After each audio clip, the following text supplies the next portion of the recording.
This is Brad A. Milford with the Unlimited Business Wisdom Podcast, where leaders, seasoned entrepreneurs, and business owners share their wisdom. It's straight to the point to respect people's time, and because we know knowledge and wisdom turn to business possibility, and possibility mixed with support and action become reality. In this podcast, we discuss leadership, sales, marketing, operations, team development, quality, and finance to drive sustainable results and everlasting impact to make the world a better place. Thanks for joining us. Hey, Sean, welcome to the Unlimited Business Wisdom Podcast. Thanks for having me on. Looking forward to it. Absolute pleasure. I'm excited. I love your website. I'd like to do a little due diligence before hopping on these. I love what you stand for and the messaging you have out there. It all looks sharp. So I'm excited to dive in. Sean, in a few sentences, would you be willing to share with people listening and watching who you are and what you do? Sure. So I'm the CEO and co-owner of a company that does market research in the B2B sector. So we only work for technology companies. And it's co-owned with me and a business partner that I've worked with for over 20 years. And that's the business side of life. On the personal side, I'm a guy who loves history and science fiction and doing a lot of outdoor stuff, which is ironic because I grew up as a kid. That wouldn't have been what I would have thought I would end up doing. But as you and I talked a little bit about when we got on, like I'm a little bit bi-coastal, I guess. I grew up in Chicago and spent nearly 25 years there, or 25 plus years there. And I've nearly spent 25 years here now in Portland, Oregon. And so this is definitely a part of the country where, you know, if you have the option, you get outside and you go do something. And so it's been interesting. But yeah, so lots of other hobbies, including like fishing and camping and skiing and that kind of stuff. I'm also the father of two boys. I still call them boys. I mean, you always call your kids boys and girls, I think, even when they're 80. But they're 19 and 17, so they're really men at this point. And as somebody once said, the wife of my youth is still my wife. And so stealing that line from somebody else. So I've been very happily married to Kim for, you know, a long time now, over 25 years. Wonderful. I love how that was really like holistic. I like it. The business, the family, you know, what you're about. This is great intro. I really appreciate that. So I want to really call light to that. And so you're a flexor, not only East Coast, but West Coast too, which is kind of cool. Or Totally. Midwest and West. That's awesome. Some differences there. And then the family. I mean, it's lovely to hear that up front in the podcast. Absolutely love this. I mean, sole reason why we do what we do for most people. So I love it.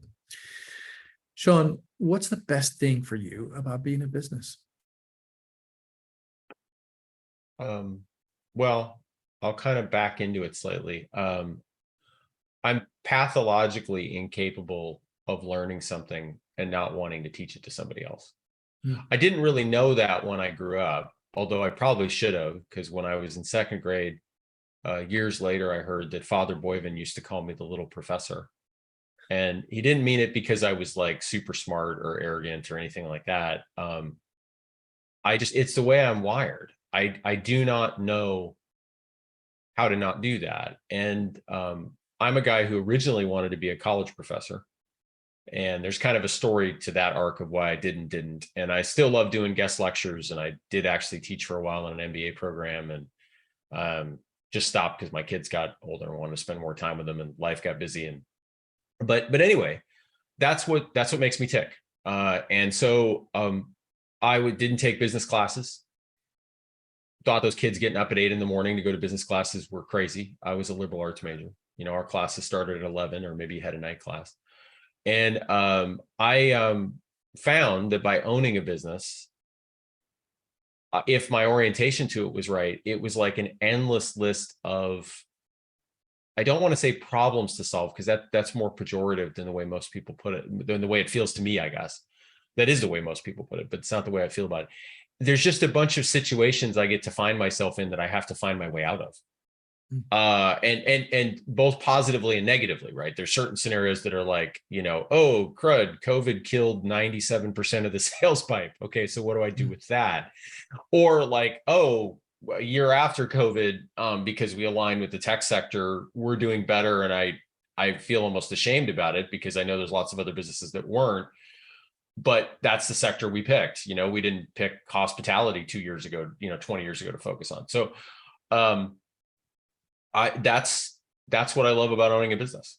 I mean, every day I have stuff like that. And I would say the corollary to that, though, is, and this is something that took me a long time to learn and I still struggle with. Although I have a much better perspective on it now than I think I had for sure 20 years ago, is when to let something just make noise in the corner, as I tell employees. Like when a problem can't be dealt with right now, like not all problems can be dealt with right now. Most young entrepreneurs or new entrepreneurs believe every problem in their business needs to be dealt with right now. And not only is that a focus problem, not only is that's never going to work problem, but that has huge impacts on your health and your life and your family. And like, you have to be able to develop this skill to, while you are maybe energized by all the problem solving you get to do, you have to be willing to let things be noisy in the corner, almost like a noisy AC unit. And you're just like, it's just going to be that way for a year. I don't have time to fix that problem in the right way. And I would also say, just to wrap this little bit up, I guess, if you learn how to do that, even in not an awesome way, but even just in a partial way, I think the other benefit you get is that you can communicate to your staff about things in that way as well. You can mentor the right way by saying, I understand that's a problem for you or the team or whatever, but we can't solve that right now. So our orientation has to be, aligned with that fact. And so that's it. So a college professor wannabe learned that actually I get to do a lot of teaching and mentoring and learning by owning a business. And I seriously, I didn't think the two were even remotely connected when I was in school. And that's a flaw in me. I'm sure there's a lot of people that would say like, well, it should have been obvious. And I'm like, well, it just wasn't that obvious to me back then. And so that's been a lot of my journey, really, ever since I kind of started on this path 20 years ago or so. Love that. There's a lot of valuable stuff that you shared, and enabled me to get to know you a little bit better too, and the listeners and people watching as well. Great stories. But I love what you said about not only the teacher thing. I actually relate to that.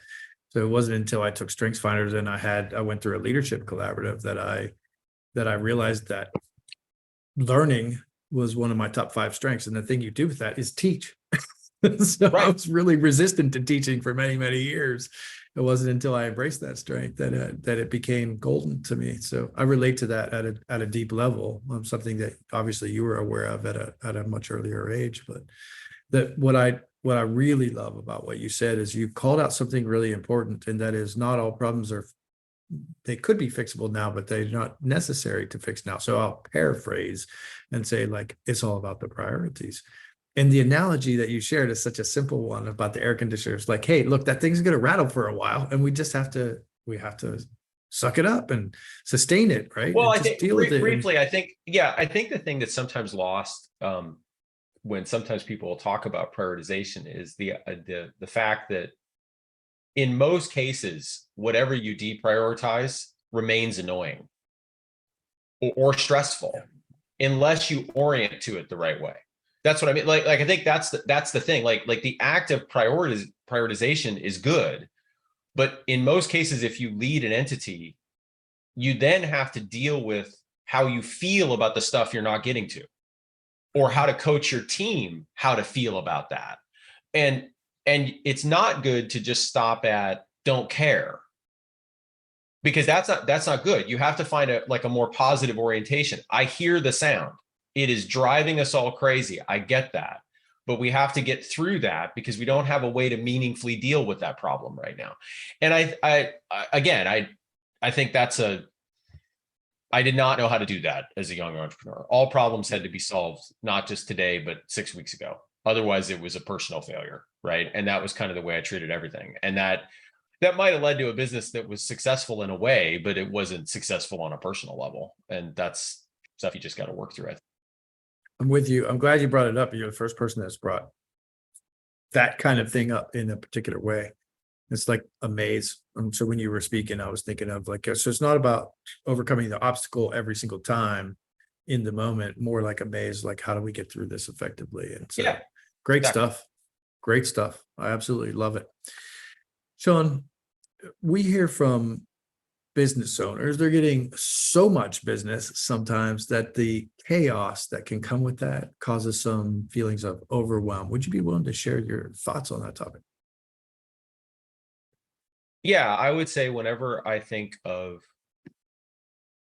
anything along the lines of what you just said, where I have enough opportunity that I'm kind of overwhelmed, or I'm just dealing with a lot of, you know, positive inflow, if we focus it on that way, I think of the book 𝐒 Revisited, which has one of the best lines to all entrepreneurs on the planet. At some point, you need to stop working in the business and you need to start working on it. Yeah. I've taken that to heart for years. I don't know how many props I've given that guy that wrote the book and different, conversations I've had with people. But while that book is like many books where, frankly, after you know that sentence, you could probably stop reading the book. Unfortunately, like a lot of business books, I mean, business books should be turned into haikus. I mean, really, like they really should be. They'd be a lot easier to read that way, a lot more interesting. But here's the haiku. Here's 19 different examples of the haiku, and you can decide to watch the examples if you want. But it's simple, but it's hard to do. It's super hard to do. It's hard to quit doing the work and work on it. And I would say most people facing an influx of work, almost whatever the size of the company is, don't be tempted to do the work. Don't be tempted to get in the weeds. Like, figure out what your role can be strategically to shape the team. A different way I've said this over the years, which I think is directly related, is I'd say when you get a big enough team, you have to recognize that your primary job is I guess call it the ultimate manager, right? As a co-owner or an owner, is talking to people in such a way that they are productive when you're not talking to them. Which is much as an art as a science, because if you really think about the amount of time as a company grows that you spend with individuals versus the amount of time they are not talking to you, that just starts to multiply exponentially. And then people get teams, and then you don't even talk to the people on those teams. And at that point, it is a systems problem. You do have to start thinking systematically, what do I want this team to be thinking about when I'm not around? And it's not about like a ego factory thing, like, oh, without me around, they're going to all make dumb decisions. But let's be honest, like, you supposedly, as one of the co-owners of the company, should have enough vision and insight to be able to shape some activities. And I think that's something what you have to really keep in mind. I mean, the best concrete example I ever heard of this, that's true of even exceedingly large companies, was, I think it was a Harvard Business Review article or something like that they did this survey where they said, okay, these Fortune 1000 companies, Mr. CEOs, how many strategic priorities you as the CEO have you given to your team? And the CEOs would, say 6, 8, 10, 12, 3, we're talking about numbers kind of that low. And then they went out and polled all the senior lieutenants that reported to the CEO. And they added up the number of strategic priorities the senior lieutenants were working on because the CEO wanted them to. And the numbers were in the hundreds. And right there's the perfect, I mean, if you don't control the shape of that, it just snowballs and becomes a disaster, honestly, at some point, because nobody's really, set up right. And so I would say it's two things. It's the 𝐒 Revisited quote that, you have to be working on the business more than in it when you're facing a big influx of opportunity. And secondly, you have to really think very, very hard about how a conversation you have that might last a half an hour or an hour is going to affect somebody's next 30, 60, 90, 120 hours worth of work. And multiplied maybe exponentially again if the person you're talking to has a team that you don't talk to. And I think a lot of times, to put a close on this, I think a lot of people don't think through their impact in that way. I think they don't think about how long lasting little things they say in a conversation with a direct may have. It's, to close it off finally, is like, it's like a space probe, right? You know, if it's off by 1 degree at the start, it misses the planet by 6 trillion miles, right? And you have to have a skill for listening to yourself and how you're communicating. It can't all be just waiting for the team to give you feedback on what you said. By then you might be too late. You've already missed the planet. Great stuff. There's so much rolled up into that, Sean. Yeah, leadership rolled up in there. You got culture, the company culture rolled up in what you shared. I mean, the trajectory of where you're headed and in the long term. I mean, there's no way I could love all of that anymore.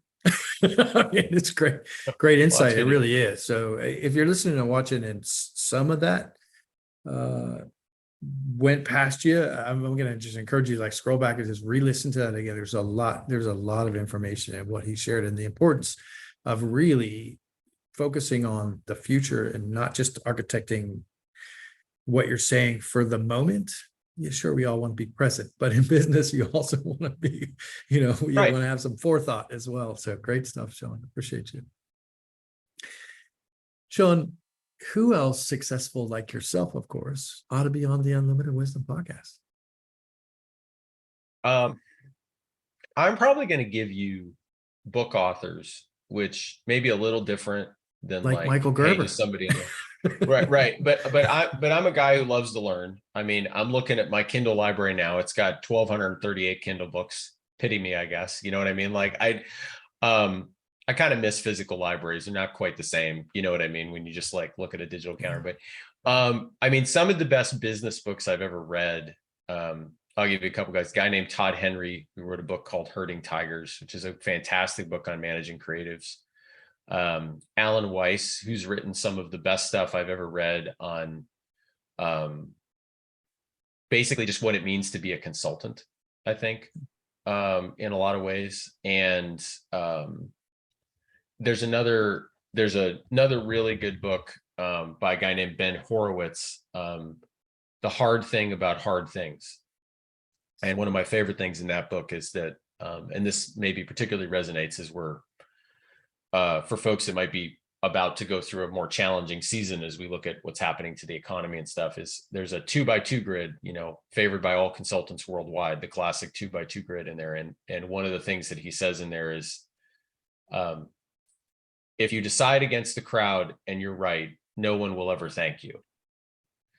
And I think that is one of the things I had to learn as a leader that I probably still struggle with a bit. I don't need an accolade. I don't need a marching band. But what you find, and what Ben's really getting at in the book, is that it's not that you don't get an accolade. There's almost at times maybe a simmering little resentment that you were right. You know what I mean? The crowd really wants to be right. And if you hire mature people and responsible people, they won't fall into that trap, but I do recognize that there's a number of business owners out there who probably live that experience a lot. And it's challenging because deciding against the crowd comes at a personal cost a lot of times too. And, either it's a sleepless night or a lot of time spent or whatever it is. And, it's nice to have a little that cathartic, hey, you made a good call. But Ben makes a really good point that's rarely, if ever, going to happen. If you decide with the crowd and you're right, they'll run marching bands up and down Main Street for you all day long. But if you decide against the crowd and you're right, you should just assume you and your pan flute are basically all you're going to have at that point, to bring an old 80s reference in for just a brief moment. But anyway, so that's what I think about in terms of folks that should be on. That's great. Fantastic. And I love the little lesson there. I mean, there really is a great lesson in that. Great books, great authors, good advice. But it's, I think that's for the people listening and watching, entrepreneurs, right? C-suite, and you're going to zig when people are zagging, and you're gonna zag when people are zigging. I mean, that's a point of leadership that we all go through at some stage of business. if not from the beginning, because of who we are, you're going to cross that. And, there's a lot of people that might flex up and say like, I don't care, but we know there's some feelings within us, right? And so you're going to experience a time where Well, here's there's one like, thing. hey, what do I do with that? Right. And Yeah, so I mean, good points. we are innately human. I mean, CEOs are human. I know there's a certain subset Believe of it or America not. but I know there's a certain subset of America that doesn't believe that. But trust me, they're human. I don't notice any alien races taking over CEO positions last time I checked. So I think they're still all genetically human. And I think, I mean, we are just wired that if we are the only one standing in front of a line of men or women on the battlefield, and we're the only one, standing out there in the middle of the field, there's a cost to that. And so you willingly take it on, and maybe you're good at it even as a CEO, right? You're good at like stepping in front of the firing line. But I just think Ben makes a good point in that. And I only share it because it's funny that I've had that book for a long time. I think it's maybe 10 or 12 years old now or something like that. But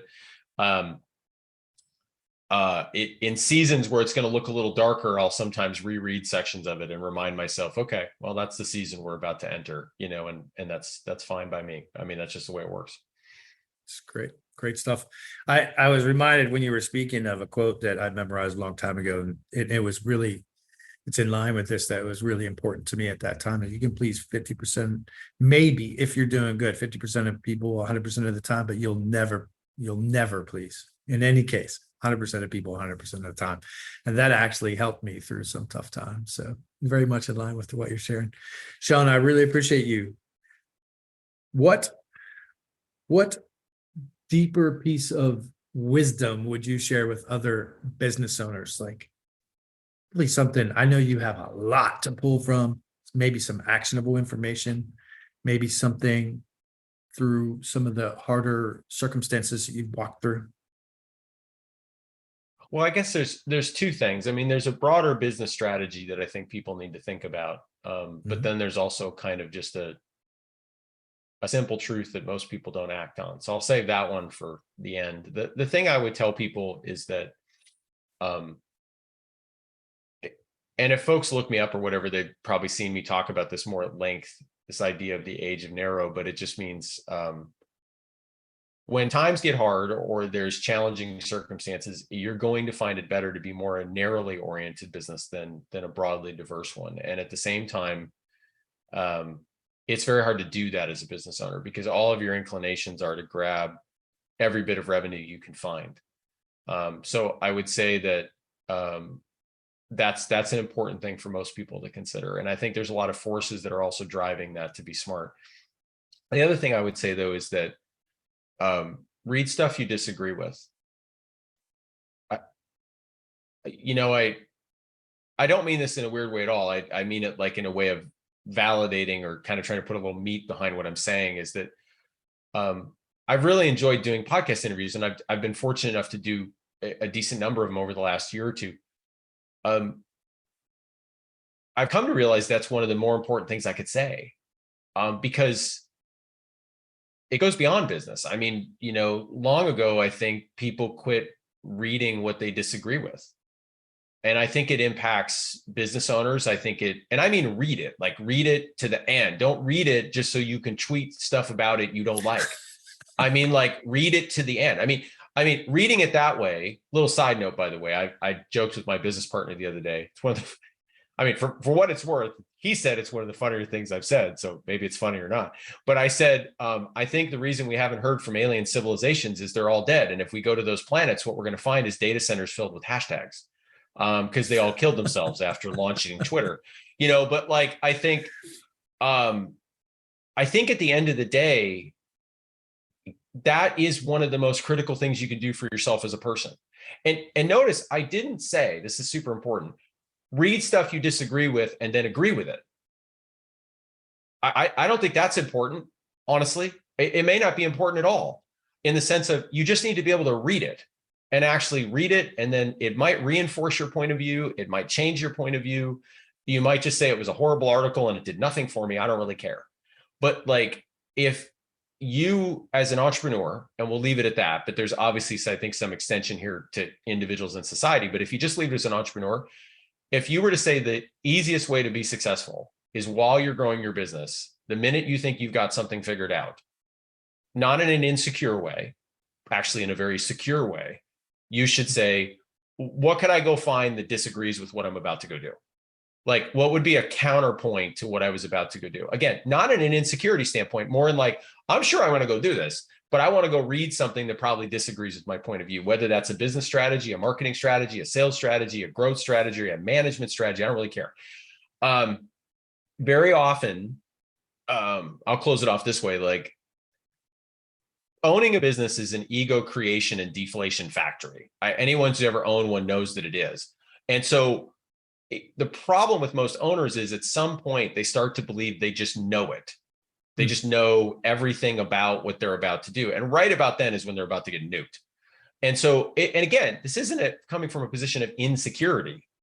I think it's a position of strength that you're willing to really expose yourself to positions you disagree with, and not wall yourself off. And so that's, if you sum all that up, and you're listening, when the week's done, just write down in your favorite note-taking app or notepad, if you still use those. I haven't used an actual pencil and paper in decades, but if that's what you use, write down the number of things you read, start to finish, that you disagreed with.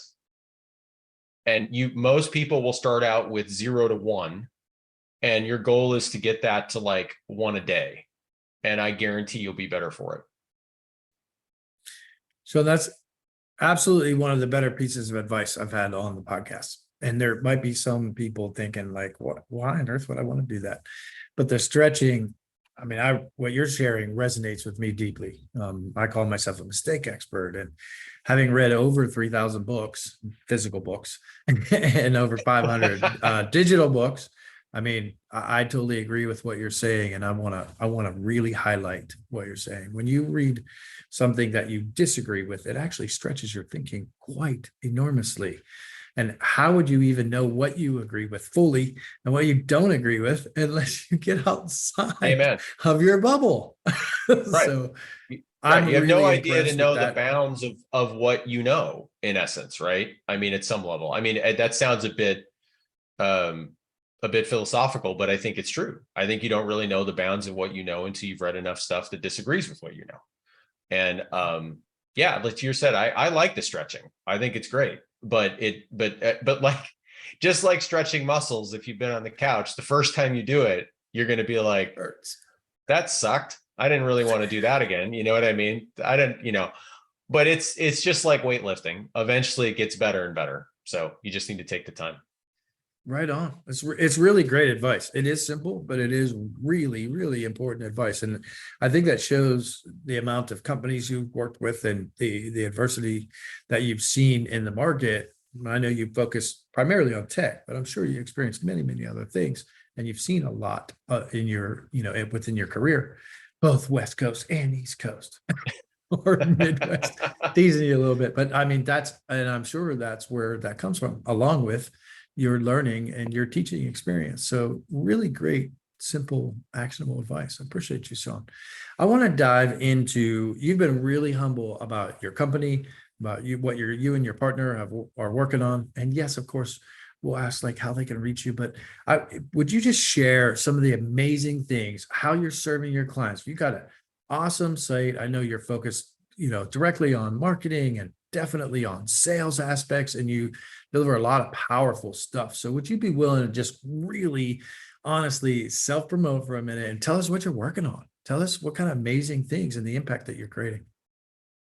Sure. Well, I'll sum it up this way, because I'm sure at this point, somebody's looking for that 15-second skip button on their podcast player. So I'll try to keep it quick. We get hired for pain or opportunity. That's us. So on the pain side, you're a technology company and you're facing competitive threat, or you're facing pain that's self-induced. I almost said self-indicted, which would be kind of a weird way of putting it, but anyway, self-induced. So not even a really good use of the English language there. But anyway, that's my mulligan for the episode, I guess. So self-induced pain, where basically you've shipped a bad product. Your sales team is behaving poorly. Your marketing isn't working effectively. And you're going to hire us to basically help you understand that problem. And once we've done the research to understand it with either your customers or prospects or competitor customers, then we're going to come back and say, okay, here's how we can help you with it. But if someone's hearing in that, well, it sounds a bit like a marketing agency. The key thing I want everybody to recognize in that point is that we start with the research. We start there and we stay there for quite a while. And only when that's done do we turn around and even tell you maybe nothing needs to be fixed. I mean, sometimes the best, even though our company motto is we deliver bad news to good people, that like sometimes it isn't always bad news. I mean, although more often than not it is. And then the other time we get hired is for opportunity. So somebody comes in and they want to launch into a new region of the world, or they've got a new product that really is super cool, or they've got a merger opportunity with another company or something like that. And they want to understand how they can make more of that opportunity. Then we'll also come in and help them understand where they should start, what's their first step, their second step, their third step to maximize that opportunity. And again, we only do it for B2B technology companies. So, if you make dishwashers for homes, I know that's technology too, but don't bother to call. But that's kind of who we are. That's what we're all about. But if you make dishwashers for restaurants, Maybe, yes, maybe in that case, that would actually work. Yeah. Well, that's the thing. I don't know. We have to do the research and find out if that's right. feasible That's or not. probably still not us, but yeah, it's funny you mentioned that though really briefly, because one of the things that went back to being appropriately narrow, this is super fast. You would think you say B2B technology and everybody gets it. But what's interesting is even the word technology is a little bit eye of the beholder.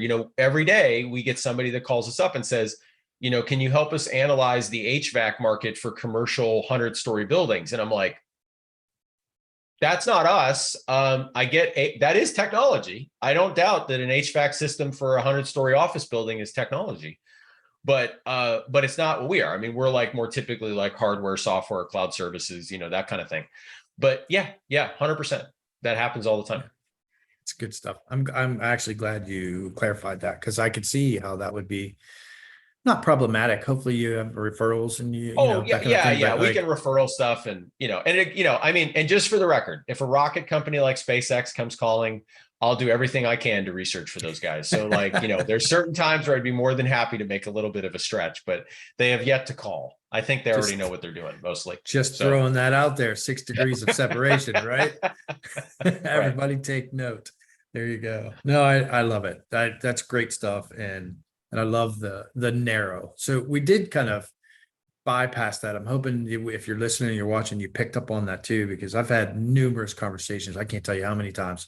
And that's obviously why you focus on it. And a lot of conversations on your website as well.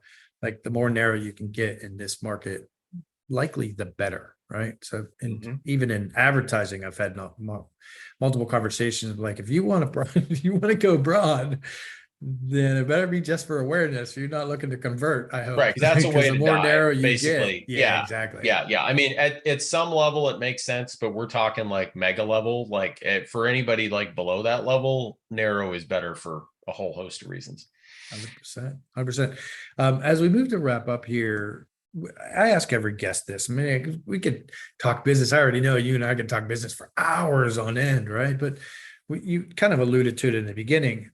You were a little holistic in which I loved in your intro about family and business and having fun and getting outdoors. But we actually work to live and not live to work. Let's hope, right? So what's the most fun vacation you ever had, Sean? I would say the Steens Mountains in Oregon. We camp a ton. Oregonians camp a lot. We have, oddly enough, 4 months with almost no rain around here, which nobody ever believes. But look it up if you don't believe me. July 4th to like the end of September, we hardly have any rain. That's 3 months, but sometimes you get a little bit in June and sometimes you get a little bit in October. So that's kind of where I was going. But we went down there and the scenery was raw and beautiful. And the Alvord Desert was down there, which is one of those like kind of dry lake bred deserts that you can drive on. And my kids had a lot of fun driving the truck around. Took us like 6 months to get the dirt out of that truck. and saw the Kyger Gorge, which, just to give you a sense, this doesn't normally happen to me, but it gives you a sense of the space. If anybody looks up Kyger Gorge in the Steens, I posted it because when you're at 9,000 feet, you always have good signal because you're at 9,000 feet. And I posted it on Instagram. And before I even got to the truck, I had 3,000 views. That doesn't happen to me. I don't use my Instagram account that way. You know, it's there are some things out there that are just raw and beautiful in a way that is hard to put into words. And that's what, it's one of the things I really like about Oregon. There's places that you can go out there that are just, you know, it's a little bit of a cliche, but you know, you really do almost feel like maybe nobody's ever walked here. And you know, that's probably not true, but you know, a lot less people have walked here than people have walked in downtown Portland. And yeah, there's just some part of that reminds you there's something bigger than you. And if you don't remember that often enough, I think you're in trouble. And so I think there's a lot of beauty to that. And that's been my favorite. I mean, we've been fortunate enough to go lots of places, and there's lots of ones that I could probably say are like a, you know, close second or close third, but that's one of my favorite trips by far. Absolutely love it. I'm fairly well traveled, Sean, but you got a couple I shared with you before, like Oregon's on my list, and so you just shared a few places I'm not familiar with, so I'll be doing a little bit of research. And does the PCT run through the Pacific Coast Trail, or is that? No, well, the PCT runs west of that through the Cascades. So this is another couple hundred miles to the east, and the Steens Mountain Range is like a big block fault kind of thing that came out of the earth, you know, millions of years ago over there, but it's not attached to the Cascades at all. But we've camped and fished and hiked all around the PCT. I've never done the PCT, but we've seen a lot of people on it as places we've been along it when we've camped over the years. No, that's a beautiful, beautiful part of the country for sure. Another thing on my list. So I've got a lot of sections of the Appalachian Trail, but it's time to check out the PCT as well. This is great. So everybody listening and watching, just before you go and Google what he was just talking about, want you to Google something first. So Sean, when somebody listens and they watch this and they're like, this guy's fascinating and I have to reach out to him, what's the best way for them to get in touch with you? Just my email, Sean, SEAN at CascadeInsights.com. And if for some reason you forget that, you can look up CascadeInsights.com and fill out the form. We're still only about 30 people. So if somebody dropped one in there and said, hey, I want to talk to Sean, I'm sure it would end up in my hands sooner rather than later. So just either one of those will work. Fantastic. I do want to encourage you. He's got a super sharp website with a lot of information on it. So I do want to encourage you, check it out. The link will be down below. You know how it goes, but really, don't just listen and watch. Actually do something about it, right? Have a conversation if something intrigues you. So I really want to encourage that.